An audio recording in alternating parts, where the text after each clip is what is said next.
Tough time for the blacks.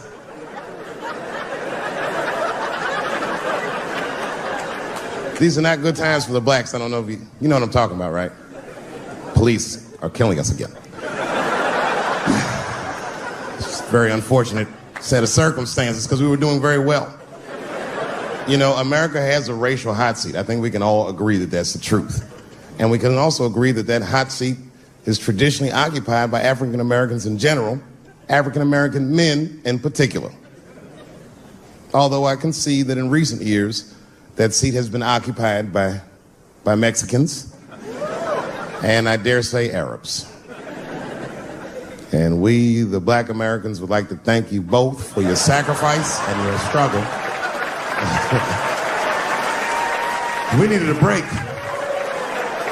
We needed a goddamn break. We all go through something, but at least I can leave my backpack someplace. If you Arab and forget your backpack, you got about 20 minutes before they send that robot to blow your shit up. Fuhad. Now ISIS is #1 on the terrorist charts. And ISIS is fucking scary. Because if ISIS catches you, they're going to cut your head off. That's what they do. I've seen them do it on YouTube.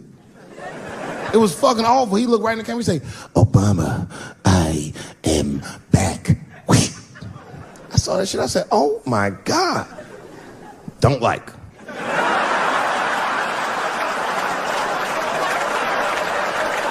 How's this guy cutting people's heads off on YouTube? I can't even post a dick pic, and this motherfucker is decapitating people.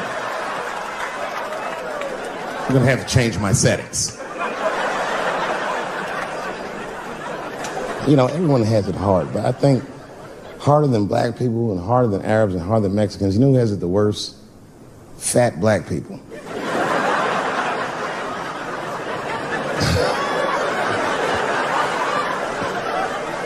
It's hard for white people to understand, but that's what I'm saying is very true. Fat black people have a really rough road because all manner of things kill white people, but you know what kills more black people than anything, more than police and terrorism? Salt, nigga, regular. Here, white people are getting Ebola cures and shit, and meanwhile, I'm dying from fucking the flavoring.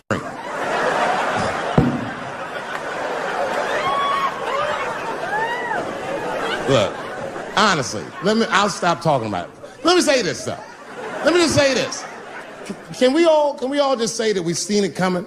Were you surprised? It's like when that guy threw that banana at me. Do you think I was surprised? Hell no. I've been in show business 30 years. I was expecting this banana. I knew one of these nights, it's like somebody gonna throw a banana at me one of these nights, niggas. Because that's how it starts, with the name calling. Like that Paula Deen. Remember Paula Deen got fired from the Food Network?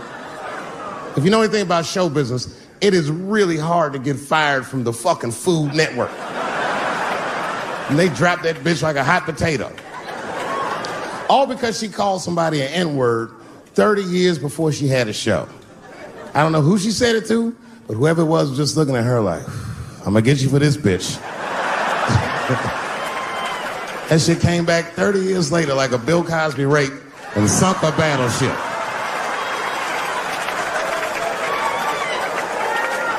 And every black person was mad, but we weren't like that mad. I was just like, well, how's this bitch gonna call me a nigga when she taught me how to fry chicken? That's not fair.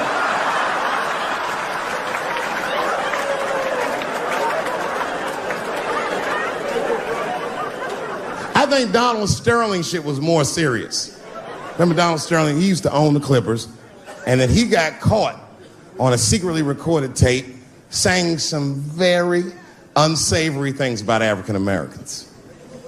And there's a lesson in that for all of us. The lesson is, if you are old and white and racist in this great country, whatever you do, don't tell your black girlfriend about that shit, because that's who made the tape. She recorded all that shit, and the tape was terrible. He was like, stop bringing these black guys to my games. First, we're all confused, like, well, how the fuck are you gonna have a game without us? But it turned out that the black guy he was speaking of was none other than Magic Johnson, the billionaire. Unbelievable. Never even mentioned the fact that he had AIDS, which is... This guy must be really racist if AIDS is the footnote. Well, you gotta be careful, baby. He got the old Ebola.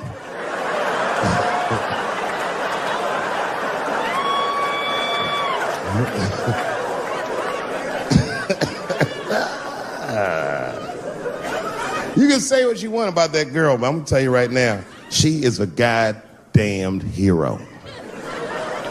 Because you might have thought these things were happening before, but now you can see it all in front of you without a shadow of a doubt. That shit actually went down. She sucked that old guy's dick. She really took one for the team on that one. It's really gross. This dick is like 80 years old. It's like tasting history. Like 5 wars on it, Civil Rights Movement, Great Depression. This guy's been fucking from 40 years before Bill Cosby's first rape. This is a very old man. It's a very old penis. But all that shit is still, it's just name calling. Like, name calling does not break the modern black man. That's not gonna do the trick.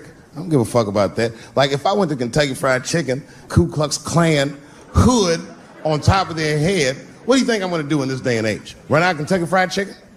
Not if I'm hungry. I'll go straight to the front. Hey, man, let me get a 2-piece. I don't give a fuck what he says. You want a biscuit with that, nigger? I thought it came with a biscuit. What's all this attitude? I want a 2-piece. Chop, chop. You know what it is. But I'm not going to be mad. Why would I be mad? He's the one that's got to work at Kentucky Fried Chicken, not me.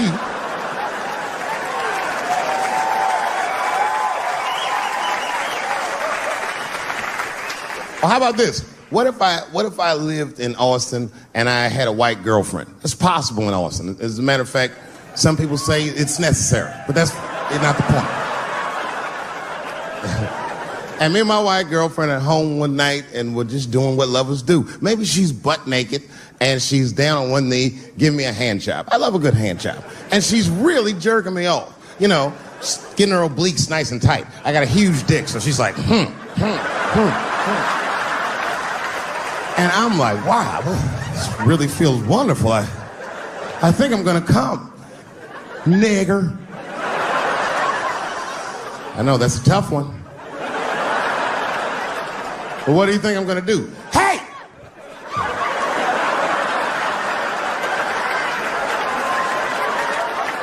That's no time for integrity, ladies and gentlemen. I'm busting that nut in her face. I'll sort through the ethics later. But I'm what they call a man of his word. If I say I'm coming, oh, I'm coming. I don't give a fuck what happens. God forbid somebody could shoot me. If I say I'm coming, it's still like, oh.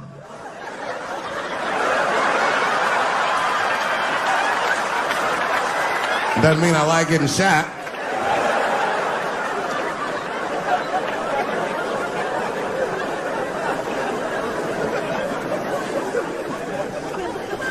Boy. Yeah, tough time for the blacks. I'm not gonna say nothing about the police. I'll leave that for Chris Rock. Oh. You're goddamn sick of it. This is the worst time ever to be a celebrity. You're gonna be finished. Everyone's doomed. Michael Jackson has been dead for 10 years, and this nigga has 2 new cases.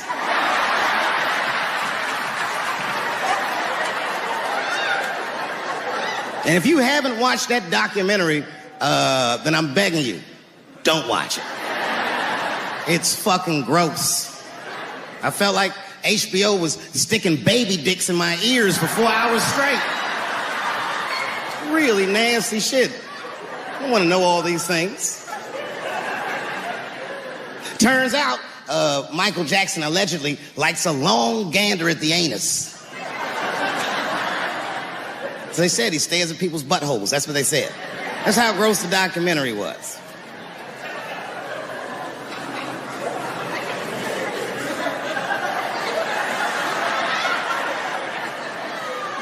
I'm gonna say something that I'm not allowed to say. But I gotta be real. I don't believe these motherfuckers. I do not believe it. But let me qualify the statement. I am what's known on the streets as a victim blamer. You know what I mean? If somebody come up to me like, Dave, Chris Brown just beat up Rihanna. I'll be like, well, what did she do?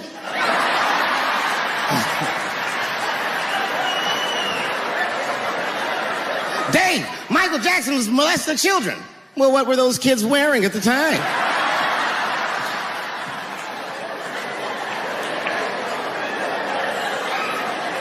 I don't think he did it. But you know what? Even if he did do it, you know what I mean? You know what I mean? I mean, it's Michael Jackson. I know more than half the people in this room have been molested in their lives. But it wasn't no goddamn Michael Jackson, was it? This kid got his dick sucked by the king of pop. All we get is awkward Thanksgivings for the rest of our lives.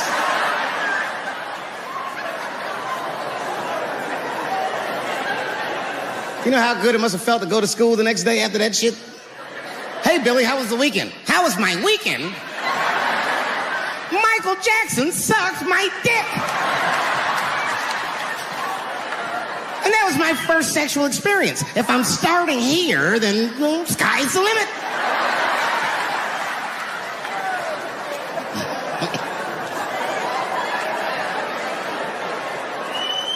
I know it seems harsh, but man, somebody's got to teach these kids. There's no such thing as a free trip to Hawaii. And he's gonna want to look at your butthole or something.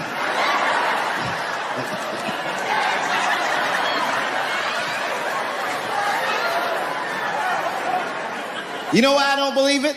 You know why I don't believe it? Because if Michael Jackson's out here doing all this molesting, then why not Macaulay Culkin? Macaulay Culkin said in an interview that Michael Jackson never did anything inappropriate with him or even around him. Think about that shit. You know, I'm not a pedophile. But if I was, Macaulay Culkin's the first kid I'm fucking, I'll tell you that right now.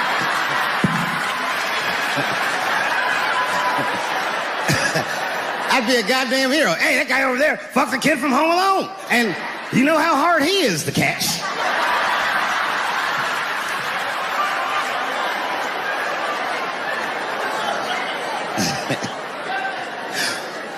My mind's telling me no.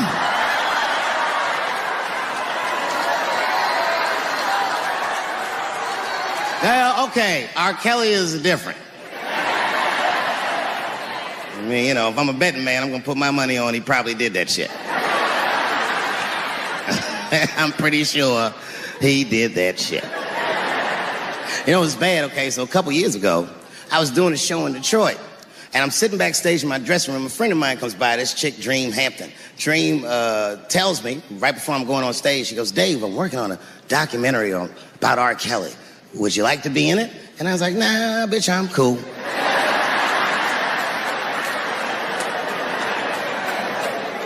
I went on stage, I just forgot about the shit. And then 2 years later, the documentary comes out, Surviving R. Kelly. And when it comes out, Dream's promoting the shit, and she keeps bringing me up. She said, I asked Dave Chappelle to be in my documentary, and he said it was too hot for TV. Bitch, I did not say that. It does not even sound like how I talk. Oh, that's too hot for TV? I would never say that shit.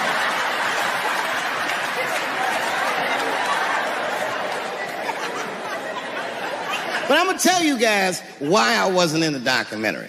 There's a very simple reason, and I cannot stress this point enough. The only reason that I didn't do it was because, and it's very important, I don't know this nigga at all. I don't know anything. I don't know anything that they don't tell me about. I don't hang out with this nigga, nothing. So what the fuck do I gotta be in the documentary for? This guy, R. Kelly, got another sex tape out now. Can't you believe that shit? This guy makes more sex tapes than he does music. He's like the DJ Khaled of sex tapes. Another one. Like, damn, it's a lot of tapes. The new one's so bad that they didn't even show it. I've never seen anything like this. The prosecutor in Chicago came out in a press conference and read to the media a transcript of a sex tape. Have you ever heard of such a thing? This nigga read the sex tape. And it was so bad that R. Kelly sounded guilty in the transcripts. It's fucking amazing. 16 times the girl's age was mentioned. Isn't that crazy? This motherfucker is an idiot. He was fucking her like, yeah, this is the best 14-year-old pussy I've ever had in my life. And she was like, you like this 14-year-old pussy? He's like, oh yeah, I love this 14. I'm like, man, you need to shut the fuck up. You gotta give your lawyer something to work with. You're supposed to be on the tape like, this is the best 36-year-old pussy I've ever had in my life. And then your lawyer gonna be like, Your Honor, clearly my client thought that this woman was 36, as he mentioned some 16 times in the tape. They gonna know you lying though, you know what I mean? Everybody knows no such thing as good 36-year-old pussy.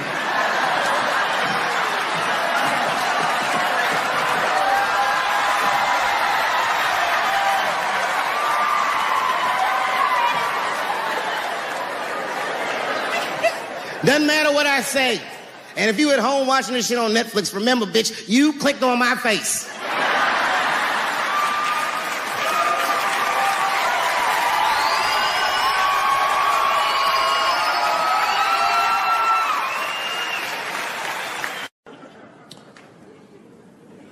The second time I met O.J. Simpson.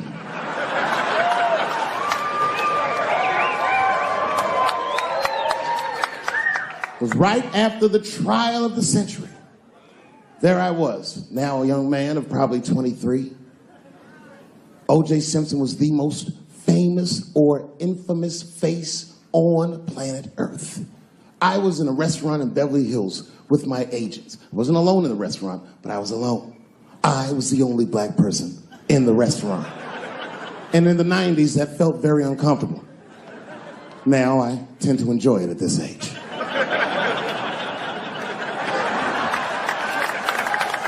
I was having dinner with my agent, celebrating a deal that they told me was lucrative, but I later learned fucking sucked. And suddenly, a group of women walked by. Every race was in that group. Black, white, Asian, Latina, white, and white again. They were all gorgeous. I watched them walk by. Then, I saw a familiar face. Al Collins, the man from the infamous Bronco check, towards the door. Couldn't believe what I saw. And then, close behind him, was O.J. Simpson, newly released from jail. The restaurant fell still. I was shocked. I didn't mean to say it out loud, but it just came out. O.J. He stopped, turned around to see who said it, saw my black face, and correctly assumed it was me.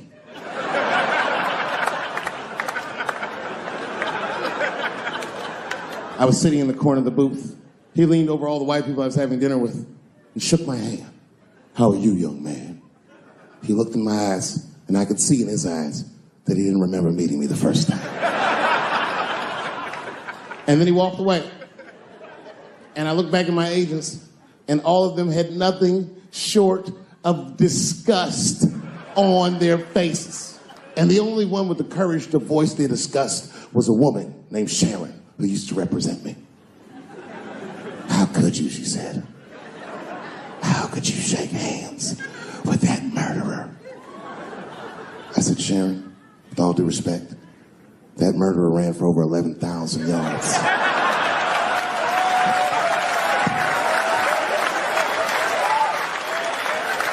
And the glove didn't fit. Glove didn't fit. Get over yourself.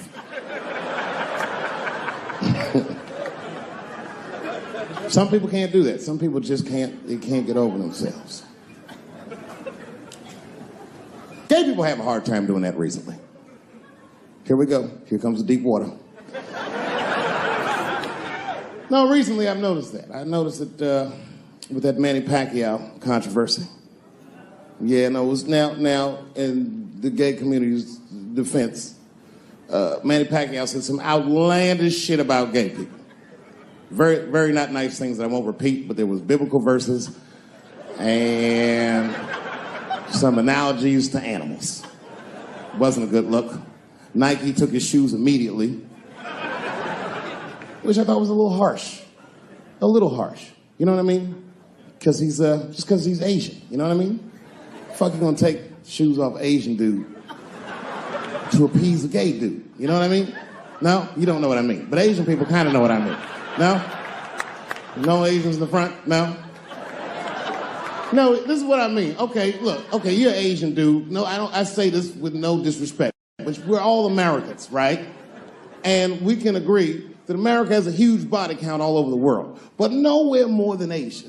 Literally, if you look at history, recently, we have bombed the masculinity out of an entire continent. We dropped 2 atomic bombs on fucking Japan, and they've been drawing Hello Kitty and shit ever since. There's a lot of lady boys in the wake of our bombs.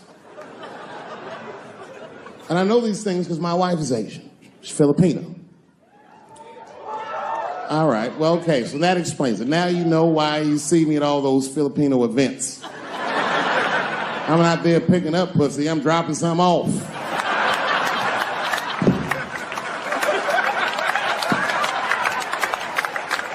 I take my wife to all that shit. I took my wife to see Pacquiao fight Mayweather. We sat ringside, okay? That was a quiet car ride home. That's what that was. But if you know what's popping in the Philippines, you know that they got a whole generation of kids in the Philippines growing up without their mothers. Yes, a lot of women in the Philippines go to the Arabian Peninsula, they come to the United back home, which is still one of the #1 staples in the Philippines economy, money that their expats send back to the Philippines. The men, on the other hand, are left rearing children, twiddling their thumbs, waiting on their wives' checks. These men have been fucking emasculated. And then suddenly, a boxer rises from amongst them and reinstates their manhood with his motherfucking fist. This is not the guy you're supposed to ask, what do you think of homosexuals? He's not your champ. Shit. That's why I don't have a sneaker deal, because if you say something that people don't like, they'll take your fucking shoes off. Road ahead. They've got the longest mental gap to bridge. That's all I'm saying. Because, you know, whenever I see one of them T's on the street, I don't mind them, but I'll be like, man, I miss Bruce. I'm sorry, guys. I'm 42. I remember Bruce Jenner. Before the Kardashians, before all that, this motherfucker was a white American superhero. It was amazing. He was beating Africans at track and field. We'd never seen anything like it. He was on my cereal box growing up. You know how much of that cereal I ate, nigga? I didn't know he was gonna do that.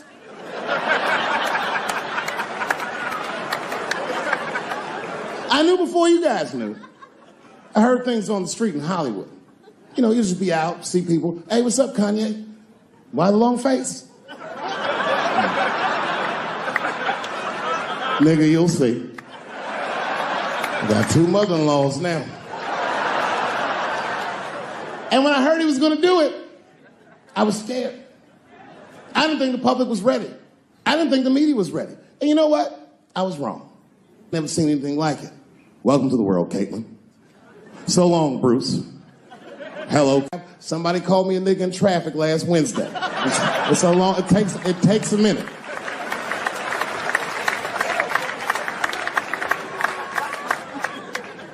My wife's friend, Stuart, told me that. My wife has a lot of gay friends. Stuart's their leader. She has a lot of gay friends. And I don't like them.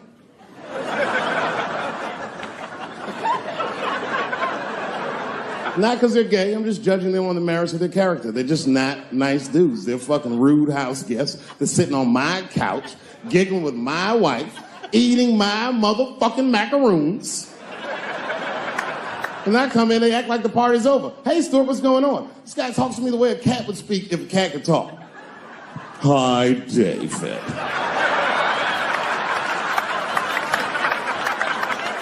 Stuart, what's all the beef, man? What's going... He always wants to have some kind of gay political argument. The last one was about a petition in federal court to take the words husband and wife out of the law. I said, well, why would you want those words out the law? He said, because it discriminates against same-sex couples. I was like, niggas, please save me the semantics. Just trust me. Take your chips and get the fuck out of the casino. You're about to side, talk that over amongst yourselves, and whichever one of you is gayer, that's the wife.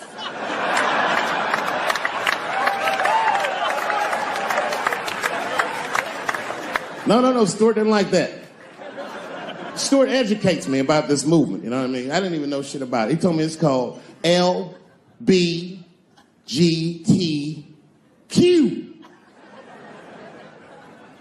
I was like, what the fuck is the Q?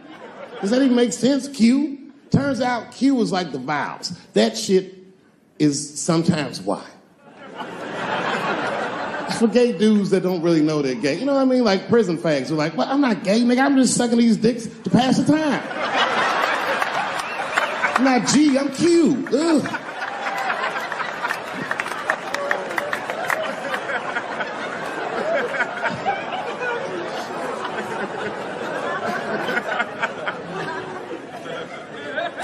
I think, okay, again, of all those letters, the T has the toughest road ahead. In fact, I think the T should stand for tough. If Martin Luther King had a sneaker deal, we'd still be on the back of the bus. They always true, the Nike exec come up, hi, Martin, we need you to tone down the talk of civil rights and blacks being humans. It's upsetting our southern distributors. But I don't understand. I thought that's why I had a sneaker deal in the first place. Not quite. Really, it's a walking shoe, and we like the marching, but try to understand. Fuck that shit. You know, I get it, though. I understand why gay people are mad, and I empathize. You know what? I'm just telling you, this is a black dude. I support your movement. But if you want to take some advice from a Negro, pace yourself. These things take a while. Just because they passed the law doesn't mean they're going to like you. Because Brown versus the Board of Education was in 1955. I was shocked. Is this happening? Wait a minute. Is this a time in American history when an American can make a decision for themselves? And even though other Americans don't understand it, they'll support it and let this person live a happy life? Is this what's happening? If it is, then good for America. That's Dave Chappelle, the American.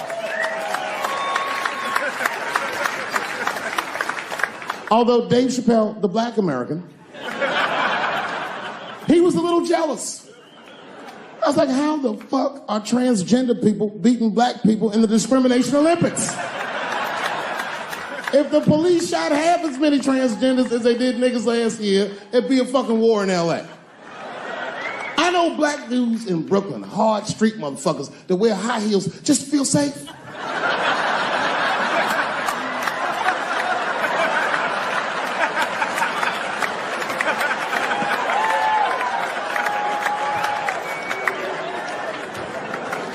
Transgenders are gangsters.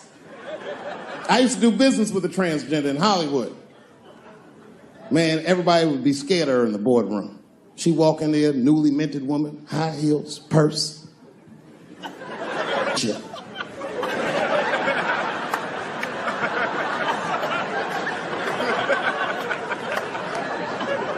And then she walked to the head of the conference table, stare at us all, reach in her purse, and pull her old dick out and throw it on the table.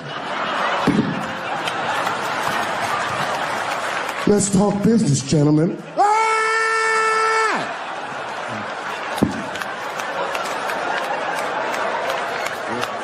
Shit is scary as fuck. If your best friend pitched that to you, you'd be horrified. yo, nigga, let's go to the hospital and cut our dicks off and make pussies out of them shits. What?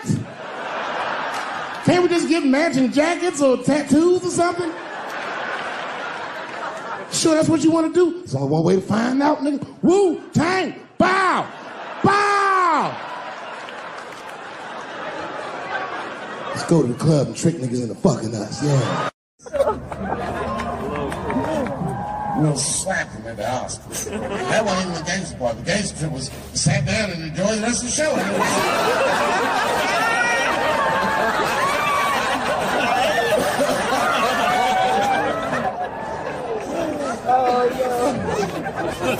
Wow!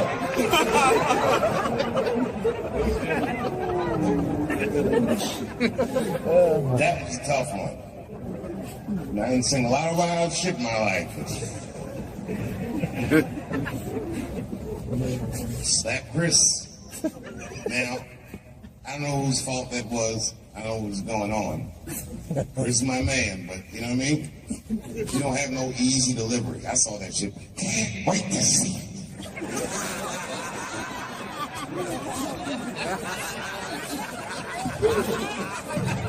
Can't wait to see it.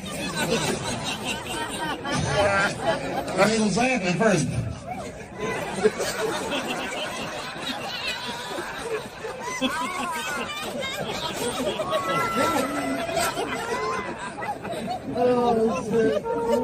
That was a tough one. Everyone asks me what I think. I don't know what I think. They say, Dave, who do you think was right? Well, I mean, I don't know who was right, who was wrong. What I do know is it was Will's dream that night. Right? Everybody on the internet was like, if he would never slap Dave Chappelle like that. Oh, if he slapped Dave Chappelle, some shit would happen. You know what I think when I see shit like that? Shut the fuck up. You're gonna get me slapped. This nigga look like he slapped anybody. The fuck was that? Movie star slapping. That shit was wild. The war in the Ukraine stopped for 3 minutes. Our ancestors were picking cotton in Georgia like,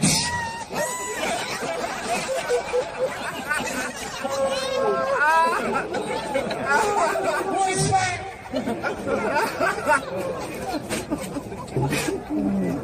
I don't think I've seen anything like it.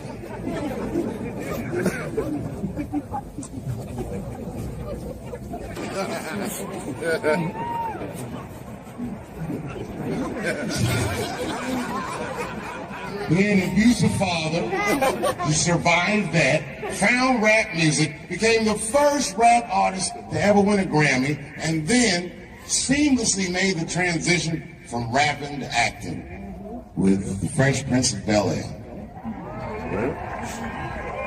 Feel a break from the norm, just a little something to break the monotony of all those hardcore jams that we got in the big. What a fly fucking nigga this was. And then you just stop rapping. And one movie at a time became the biggest movie star this world has ever seen. And you guys say who's right or who's wrong? Who the fuck knows? I can't judge Will Smith or Chris Rock because I see myself in both of those men. I am a lunatic. I am the man that has had enough and will slap the shit out of the next motherfucker that says something that upsets me.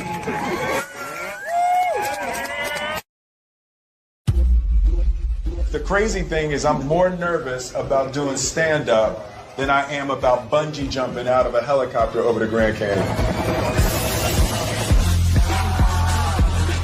When you do music, you forget your lyrics, the audience knows them. And they catch up and they pick up, they go with it.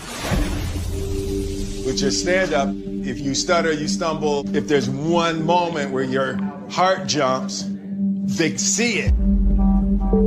To be able to stand on a stage with a microphone, no music, no backup dancers, no special effects, No second chances. Just you, the microphone, and the crowd, to me, is the hardest thing in entertainment.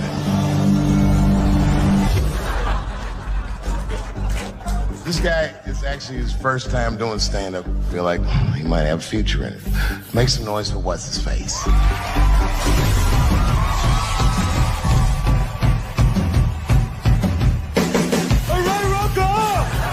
Stand-up is on my bucket list because I've always been terrified of it.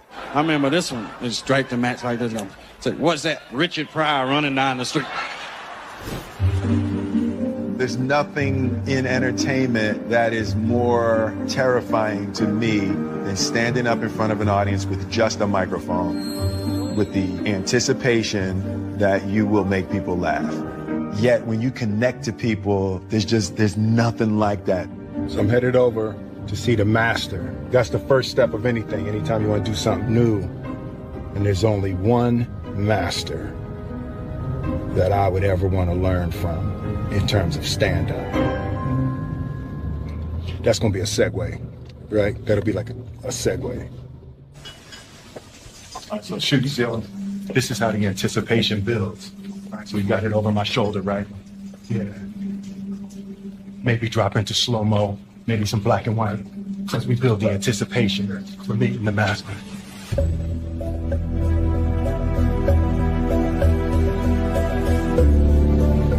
I'm like a young grasshopper, and I'm ready to meet the master. Yeah. What's good, man?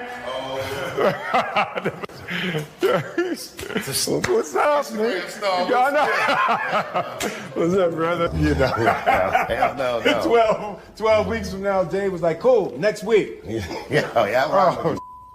Yo, you call your brother, I come running, man. You know what it is, man. I appreciate that. Love, man. Appreciate you, man. So I just wanted to sit with you and get some pointers and some ideas. I've never done stand-up. Like, I've never used my life to create material to try to make people laugh.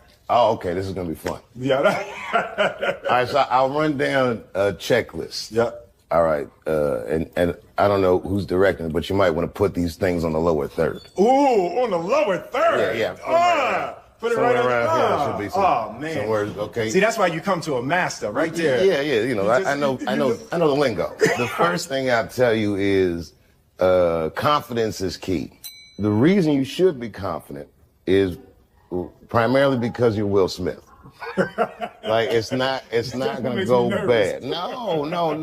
Because I've been watching you for years. You're actually a funny dude. I've spoken to you before. You're a great conversationalist. Because what else do you really need? All you need to do is pick the right to talk about. Yeah. So then number 2, pick the right to talk about. And the best advice I got ever doing comedy was from a comedian that was not particularly good, but the advice was very important to me. He said, you are one of these comedians that think you have to be funny all the time. And you don't. But you do have to be interesting all the time. That's deep. It works, Like man. that. Yeah. You have to be interesting all the time. So you just got to look at it like you're conducting a conversation with no rebuttal. Got it. They're talking back with their laughter or, in many cases, in my cases, their disapproval. It's definitely. You know, but especially someone of your stature, if they can feel you, they'll never forget you. They'll be like, okay, this is the greatest that's ever happened. And you can tell them about anything. The more embarrassing it is, the more relatable you are because, because everyone thinks you're perfect. It's part of my bucket list. Things I've always wanted to do, things I've been afraid of. So I'm jumping out of a helicopter. I'm doing stand-up. And I'm Kathy Griffin.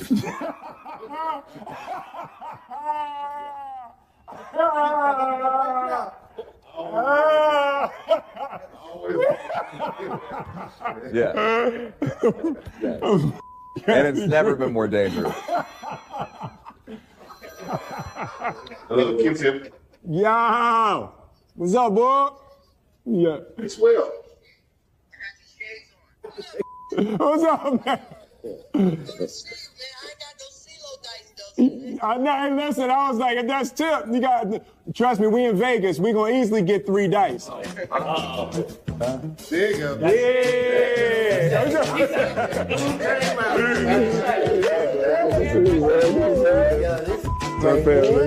It's CeeLo King. Yo, them dice. Don't let the smoke Dice. taste fool you. Listen, they just They'll do. take all your money. They just let the dice do. They do what I want them to do. They do what I want them to do. 1,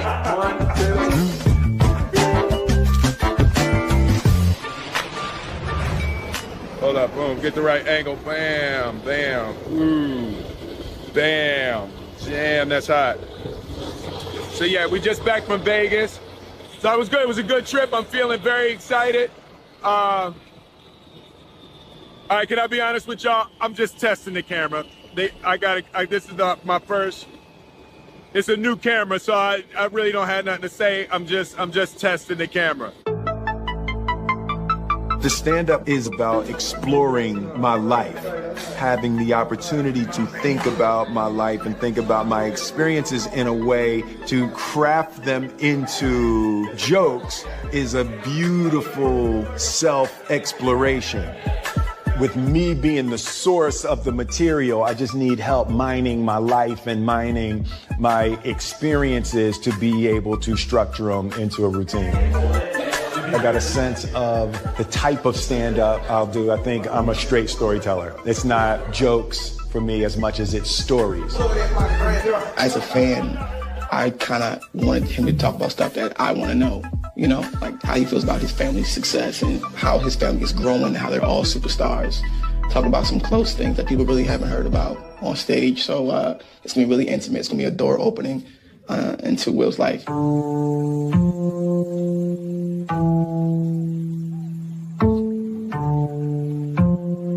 It's my morning walk. I usually take a morning walk around at the house. Jada turned the whole damn house into a set. See that? Look at all that. What the f is that doing? What is she shooting on the roof? Y'all see that? That's my house. I have lost control of my house.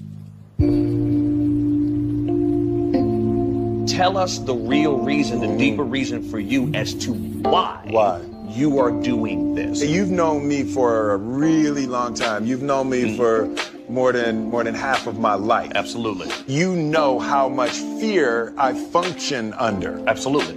The construction of the character of Will Smith was in order to not be scared. On the show, the way that I talked to women, the fun that I would have as a character talking to women was because of how freaking terrified I was my whole life to talk to women. What I've discovered is as I confront every little fear, it's how I build freedom.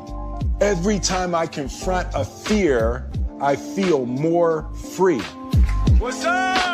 In my mind, there's a huge potential emotional tragedy in people going,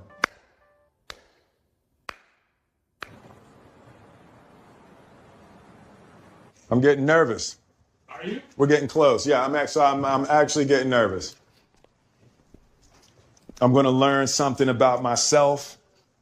One of the things I'm already clear about is I care too much what people think about me. Like there's something I have to earn from people, like addicted to adoration. Like I thought I had broken that. But as I can see, I still struggle with a little bit of a need for approval. The nerves around being judged are huge for me. It's been a big part of the difficulty in experiencing the joy that I want to experience in this life.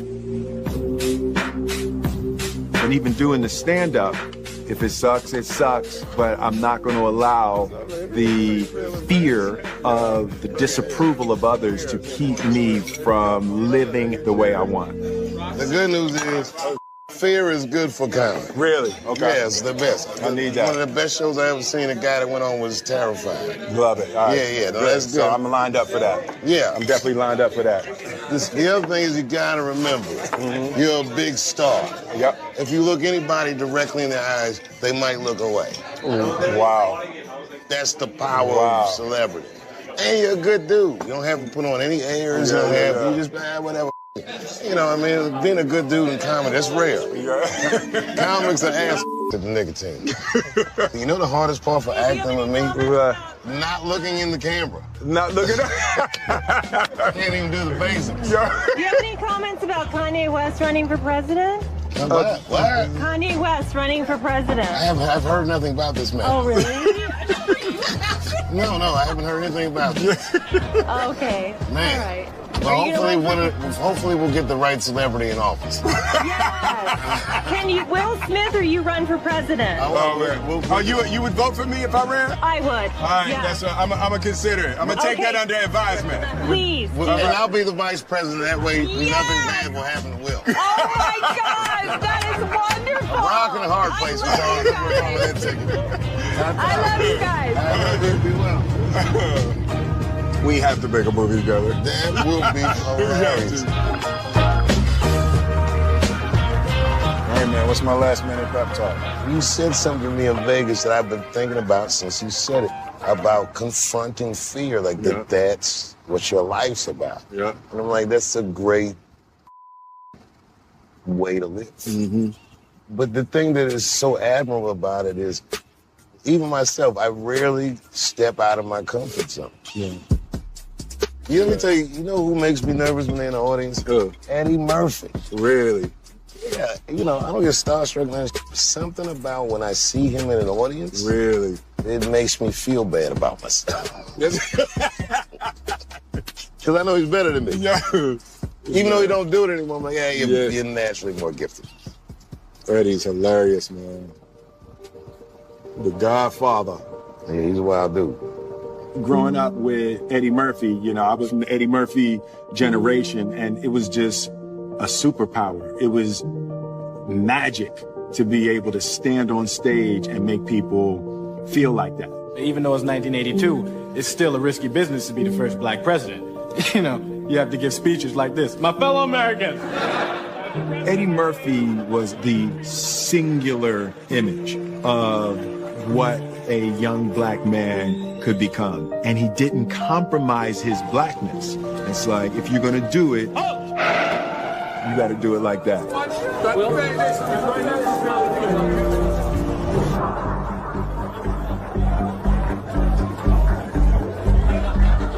Feel that energy? Feels good in here, doesn't it? Well, don't forget, herpes is in the room. I've definitely used fear to overcome my internal and personal weaknesses. How can I use the negative emotion that I'm experiencing and direct it toward positive outcomes? I want to bring another guy to the stage. This guy is actually his first time doing stand-up, but I don't know, something about this guy. I feel like he might have a future in it. And every once in a while, as the host, you got to go with your gut. So please give this next gentleman a warm round of applause. Make some noise for what's his face.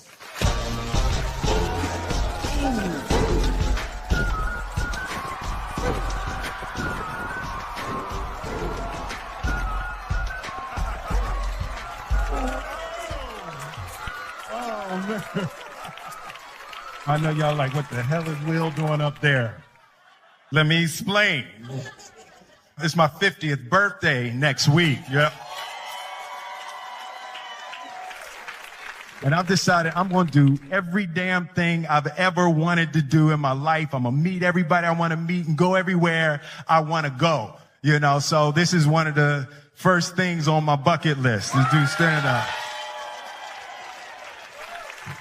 Next week, I'm bungee jumping out of a helicopter over the Grand Canyon on my actual birthday. Third episode, I'm gonna have sex with Kathy Griffin.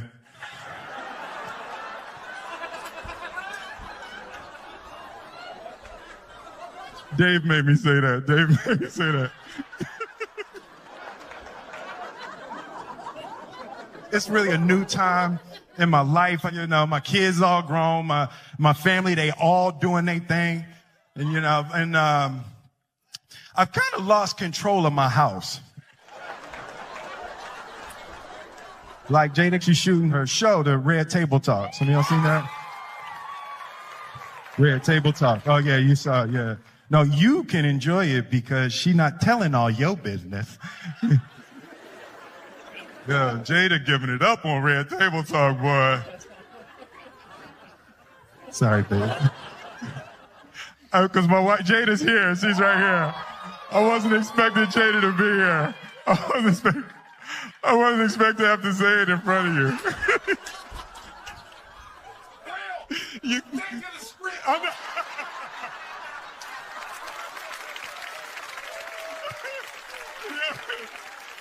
Oh, man. Oh, man. Even Jaden, like Jaden, that's my dog. Jaden was my one family member I thought I was going to have. He got this new joint, Icon. I don't know if y'all heard, what you call an icon living, start a record label, Misfits. Yo, that joint is crazy.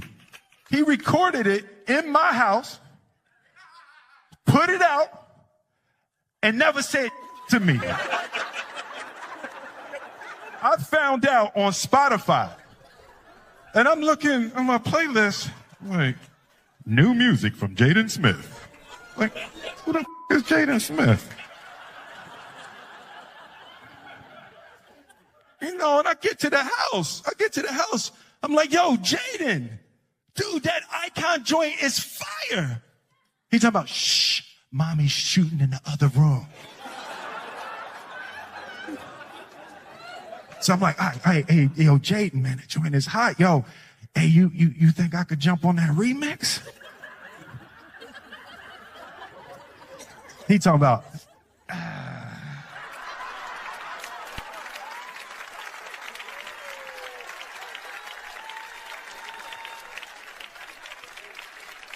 was like, he just looked at me like I'm the second best rapper in my house. So I waited for him to go to sleep. I went in the studio, I jumped on the remix anyway.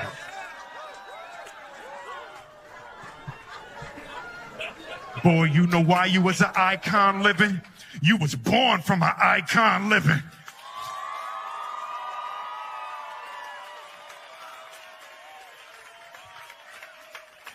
While he was still asleep, I just got all my Grammys and put them all over the house.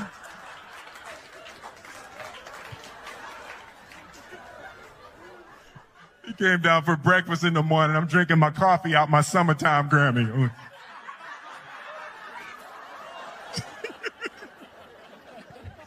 I'm petty. Like, I'm not even going to front. I'm petty. I come from a long line of petty Smiths. My father was petty. I remember when Independence Day came out, and it was like, it had broke all the records and all of that, and global, biggest movie, everything. And my phone rings at 3 o'clock in the morning. He like, hey. I'm like, yo, Dad, what's up? Hey, man, you see these numbers? I was like, it's 3 o'clock in the morning, Dad. I ain't see that. Hey, remember I told you there ain't no such thing as luck. Remember I told you that? I'm like, yeah, Dad, man, I remember. Remember I told you there ain't no such thing as luck, only what you make. Remember I told you that? Dad, I remember. It's 3 o'clock in the morning. Remember I told you there ain't no such thing as luck. Luck is when opportunity meets preparation. Remember I told you that? I'm like, yeah, Dad. He said, that's bull. You the luckiest mother I ever met in my life. I'm Will Smith. Thank you very much.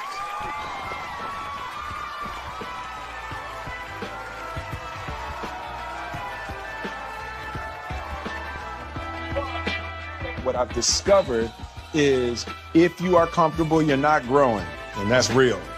As I confront every little fear, it's how I build freedom.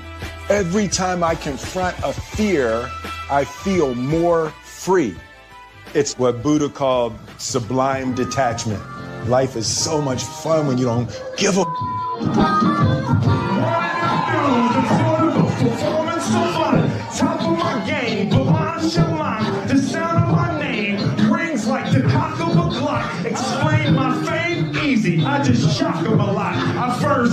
Fake left, move right. All it takes is you to underestimate me, then my ego ignite. When I walk to the stage, it's like a big fight. It's all... Okay. Before I did Killing Them Softly, when I was 22, HBO gave me the biggest opportunity of my life at that time. They gave me a half-hour special, but this shit was not like a special, you know what I mean? It was like, it was generic. It didn't even have a title. It was just Dave Chappelle. And I shot it in San Francisco at a place called Broadway Studios, which is on the second floor of a building. And beneath Broadway Studios is a nightclub. And the special was only supposed to be 30 minutes. And I got ready, I practiced, I did all the shit I was supposed to do. And the night that I taped, 20 minutes into my 30-minute set, I'll never forget this, music started blasting from the nightclub underneath. You could hear it real loud, and it fucked my whole show up, and I was devastated. I was a young man. I really believed in what I was doing, and I thought that my dream had been killed. So when I got off stage, I ran down the steps to the alley behind Broadway Studios and where the control trucks are parked, and I kicked that motherfucking door open, and I started yelling at all the producers. I was nobody in show business, just a guy that believed in us. I said, man, you fucked everything up. That fucking music, what the fuck were you thinking? And there was a guy who was a big-time producer, I ain't saying no names, and he stood up, and he said, hey, kid, sit the fuck down. He said, we didn't ruin anything. He said, we made a deal with that nightclub to not play music, and they didn't honor the deal. And I said, who didn't honor the deal? And he pointed to a guy. I'll never forget it. It was an old white man sitting in the Ford Taurus by himself. And he said, that guy right there. And I didn't waste no time or ask no questions. I went to that Ford Taurus, and I beat on that window, and I said, open the door, motherfucker, I want to talk to you. And that old man looked at me for 1 second and wisely drove the fuck off. And left me in the alley cussing at anybody who would listen. And 2 minutes later, literally 120 seconds later, couldn't have been any more than that, the doors of the kitchen in the alley of that nightclub underneath Broadway Studios flung open. And that old man was standing there, that same old man with reinforcements. He had 2 big goons with him, and he looked at me, and he was calm as a cucumber. He said, you, come here. I want to talk to you. I didn't know anything about the streets at this age. But I found out later in my life that these men were Russian mobsters. And I don't know what you guys know about the Russian mob, but these are the niggas that killed Denzel in Training Day.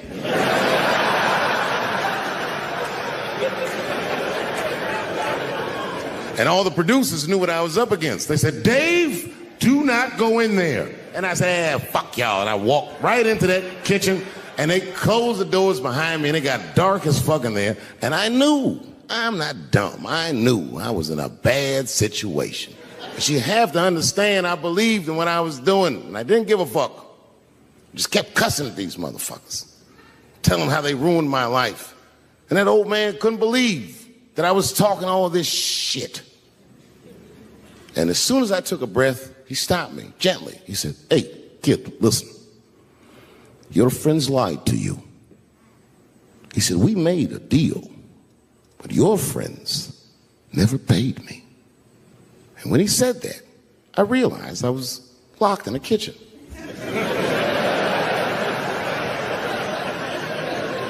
I realized he was telling the truth, which would make me wrong. And the very moment that I realized I was wrong, for the first time, I was afraid. You see, it's a funny thing if you believe you're absolutely right. You can get drunk off the feeling of how right you are. That's why gay people are so mean.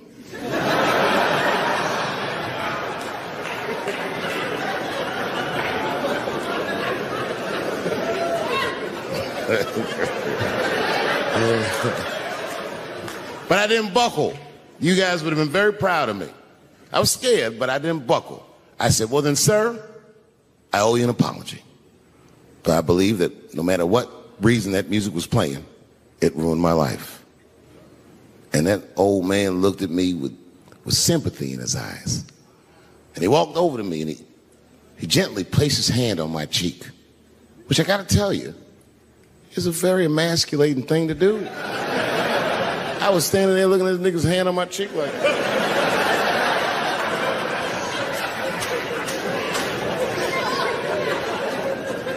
and he said, "You are a real man."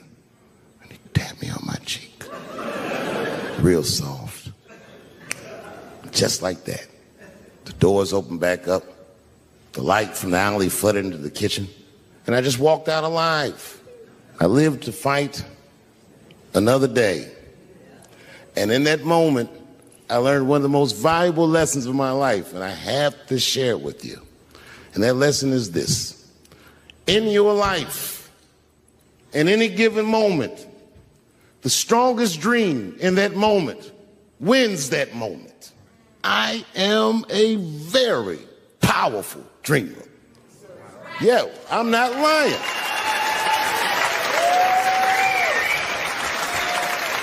I dreamed tonight, this very night, as a 14-year-old boy, and I am living it as a 50-year-old man.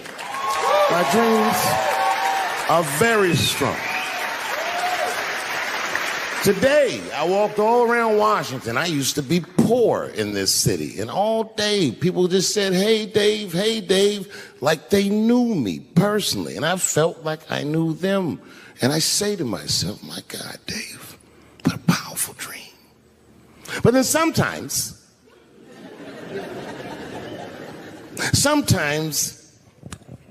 I feel regular. Feel like myself. Maybe I'll smoke some weed and be at some nightclub and feel shy. But I'll look across the nightclub and I'll see some guy that no one's ever heard of. But this nigga worked all week and got bottle service. And his bitches bringing Moet with sparklers to him. And I picture in my mind he's Persian. He's doing some kind of weird Persian dance. And he got 6 bitches at his table because he got so much liquor. And they all call him saying, go Cena, go Cena. And I'll be looking across the room like, oh my God, I'm in that guy's dream. I can hear him telling his friends, hey, how was the club last night? Man, that shit was fantastic. I had bottle service. I seen Dave Chappelle across the club looking at me like, ooh, who is that? And that's the trick to life. You have to be wise enough to know when you were living in your dream. And you have to be humble enough to accept when you're in someone else's. It's why I don't judge between Will Smith and Chris Rock. Because you guys look at them as big ideas, but I look at them as fellow dreamers. I can't judge between them because I see myself in both of them. I am Will Smith. I am the man that cannot take it anymore and will slap the shit out of the next person that says a crossword to me or somebody that I love. And I am Chris Rock. I am the man that can get slapped in front of the whole world and keep my composure so I don't fuck anything up. That is what men do. Men make boundaries. Men enforce boundaries, and men test boundaries. And no man tests more boundaries than a trans man.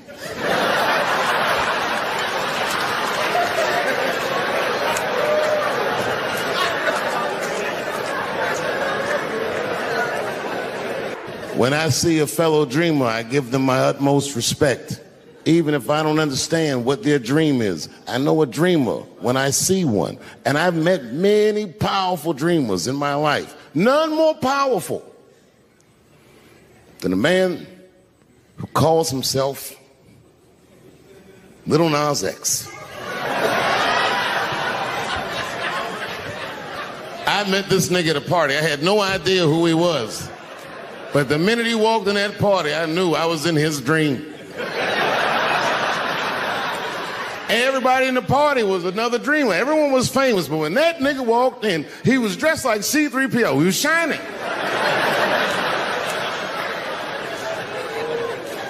And everyone was like, oh my God, there he is. That's Lil Nas X. I didn't know who he was. And for some reason, out of all them dreamers, he walked right up to me. And he said, I tried to get you in my video. I didn't know what the fuck he was talking about. I said, what? I said, what?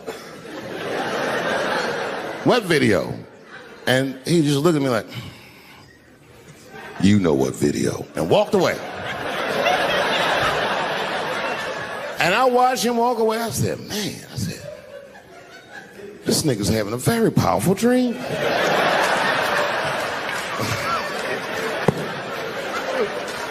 You know what it reminded me of? It reminded me of when we was in grade school. Remember in grade school, the teacher would ask everybody what they want to be? Timmy, what do you want to be when you grow up? And Timmy acted like he had an idea. He'd stand up, he'd say, I want to be a fireman. And the teacher would say, Timmy, that is a beautiful dream. But Timmy didn't mean it. Timmy said he wanted to be a fireman because deep down, Timmy's attracted to fire. And by the time he's 14 years old, this nigga's a full-blown pyromaniac playing with kerosene and matches like a goddamn expert. And then one night he goes downtown with his buddies, fucking around with fire, and burns a warehouse down. And he doesn't know it, but there's 13 migrant workers from El Salvador, and they're in that motherfucker. They get trapped, and then they die in the fire. Isn't that a tragedy? It was an accident. He's only 14 years old, but he's black. So they try him as an adult. And Timmy ends up spending the rest of his life in jail. Dream deferred. Burp, burp.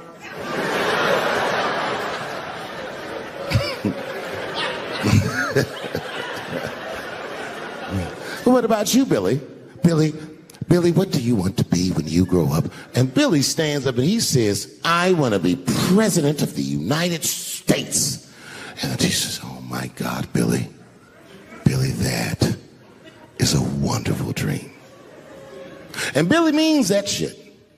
Billy does everything right. That motherfucker gets his grades up. He joins student government. He even does extracurricular activities like show choir just to make his resume look good. He's on track to be president, but junior year he wipes. When he's 16, he gets his girlfriend pregnant and has to drop out of high school to make ends meet. But lucky for him, the local Walmart's hiring. By the time he's 20 years old, this motherfucker makes assistant manager at Walmart. He's the youngest one in the district. He says, oh my God, if I can keep this up for 4 more years, I could be a manager. And if I can keep this up for 6 more years after that, I could even be a regional manager and have as many as 3 Walmarts under my control. And he's a big picture guy. He sees where this path is going, so he kills himself.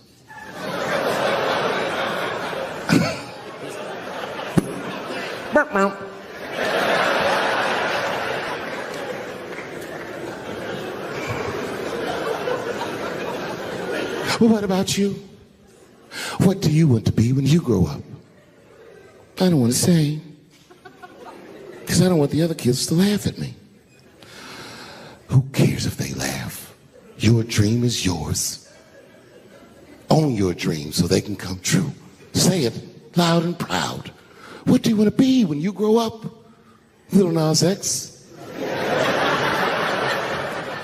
And that nigga stood up in front of the whole class. I want to be the gayest nigga that ever lived. I want to do a music video and slide down a stripper pole all the way to the depths of hell and suck the devil's dick at 10 o'clock on BET while all the kids are awake and can see me. Shockingly, that was the only dream that worked out.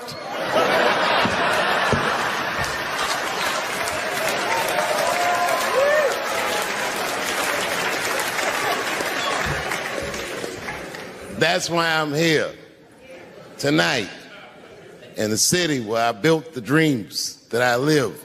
Because I wanted to tell you all that they came true. And I wanted to thank you all for making the man that I am today.